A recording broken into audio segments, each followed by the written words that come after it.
Jeg har haft et godt nytår med mange gode venner, og langt de fleste har været gode. Men inden for de sidste 2 måneder er det ikke gået for godt for skolen.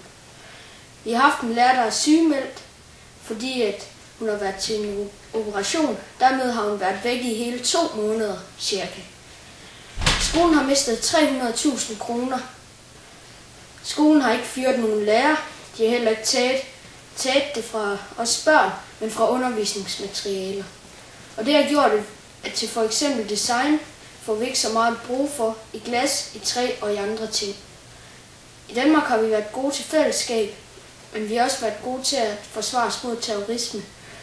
Men hele jorden har ikke været gode til at passe på CO2. I det nye år håber jeg, at vi får længere frikvarter og mindre lektier. Men jeg ved, at vi ikke får mindre lektier, så hvorfor har jeg lavet den her tale? Som jeg sagde tidligere, sagde jeg, at vi var gode til at forsvare os mod terrorisme, og det håber jeg, at vi bliver ved med. Vores fællesskab håber jeg bliver endnu bedre i det nye år, vi nu er gået ind i.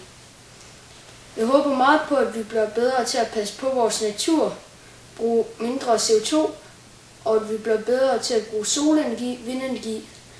Men jeg håber allermest, at FCM vinder Champions League. Jeg ønsker alle et godt nytår. Gud bevar Danmark.